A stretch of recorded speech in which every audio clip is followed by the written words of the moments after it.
Hey YouTube people, back here for I guess a 30,000 mile update, giving y'all kind of a walkthrough of everything that I've experienced with the truck so far. Yes, still got it. I'm still here with y'all. I currently have 32,000 miles, so I guess I'm a little late on the video, but better late than never. Just kind of give y'all a quick walkthrough of everything that's been going on. First thing that we got is the steering wheel. It started doing some weird peeling stuff probably about 26,000 miles. That took it in, they replaced it. The wheel's a little different. I don't know how to explain it. It's smoother. It doesn't seem as leathery, more like a plastic. I don't know how to explain it, but yeah, it's a different steering wheel. They just traded it out. No hassle from the dealership, which I'm usually expecting some kind of hassle. There was a recall on the floor mat, so we got this traded out. Let's see, the biggest problem that I'd say I've been having lately is probably going to be the mirrors. Let me hit this button right here. So once I open it, and I got that one replaced a while back, and let me open it again. Oh, didn't do it this time. Well, usually it just kind of clack, clack, clack, clack, keeps trying to close back in. So that's actually on order right now at the dealership. Good thing I got the extended warranty, because my warranty, of course, just ran out.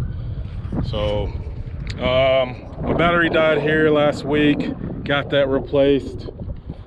What else has been going on? I had an issue with the sunroof to where well, you know what? It only happened twice, but that was too many times for me.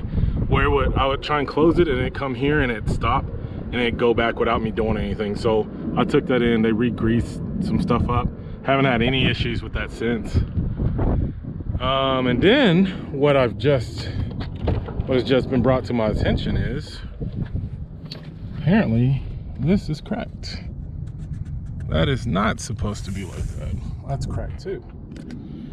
I have not seen any water coming in, but we got a rain coming in 2 days, so I'm definitely gonna be looking out for that. So the guy at the dealership showed me this, and he said kind of look out for it. He said if it's not leaking, might not be worth replacing, because the factory seal is better than what they would seal it with.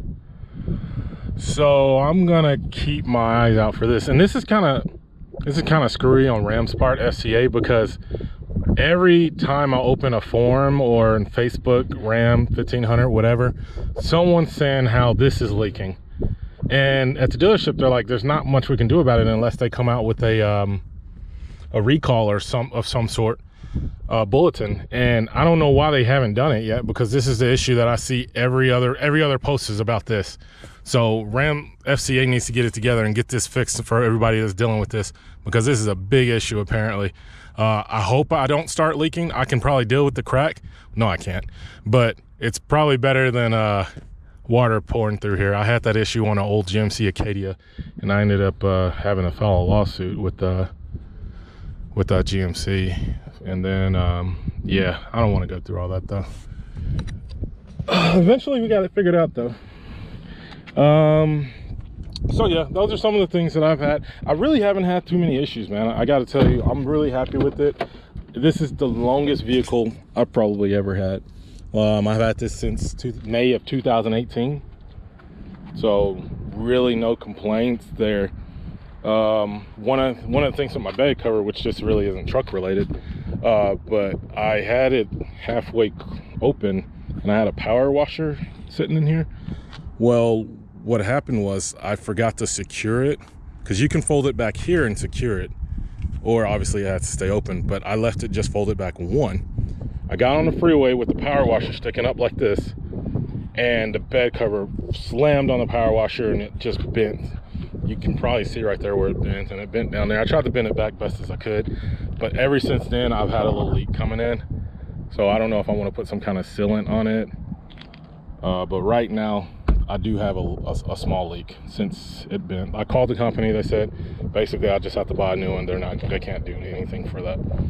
It is what it is.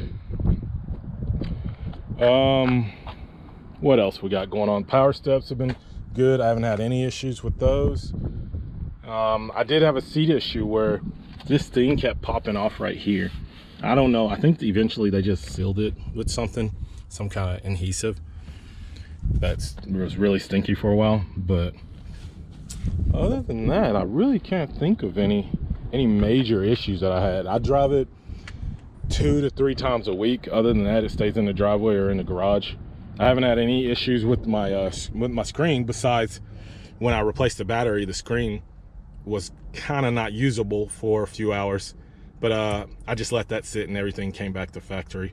But other than that, I haven't had any issues with the screen. I see a lot of people that have issues with the 12-inch screen, but not here. So I'm pretty lucky with that. I had the dealership contact me. I got some friends up there that they basically said, hey man, you owe this amount, we'll give you 11K over what you owe for your truck right now. I said, okay, well, what else you got that I can get into? Everything they had was really base model. I thought about a 2500 for a little bit, but they just had base model 2500s, and you know, I want the bells and the whistles. I want it all if I'm gonna do it, and they just didn't have that. So I was like, I don't really want to start over and take a step down from what I have. So I opted to just keep what I had, you know, because it would just start all back over again. My brother, he had a Jeep Gladiator. He actually took that deal. I think he ended up with 9K in his pocket, and he just ordered himself a Tesla. Yeah, to each their own. But he's happy, so he just got it last week. I'm not really a Tesla guy, but anyway, so that's really my update. I haven't done anything to the vehicle. I just keep basic upkeep on it, and that's where it's at. Obviously it's a little dirty right now, but that's where we're at. My future plan here in about 6 months, I'm ready. I'm waiting on the wheels to kind of wear down a little bit more, and obviously since I'm not driving it, it's going to take a little bit longer. But my plan is to upgrade, keep the same wheels, just go to some 33 tires, and put a 2-inch level kit on the front. So it'll kind of raise it up just a little bit, and then with the tires it'll raise it up just a little bit more. No cutting or anything like that. I've already done the work, and I've seen a couple of vehicles with the setup. I think that's what I'm going to do, and then I'll probably end up going with the Ram or the Rough Country. They have some LED lights that you can put in here and here. They said they're really bright. And then there's another kit that installs down here, so the light bar that will go down there. So other than that, that's my setup, guys. I got some old videos that I've never put out. Maybe I'll edit some of those and put some of those out, but that's where we are. If y'all got any questions, feel free to shoot some in the comments or whatever. And that's it. I'll talk to y'all later. Take it easy.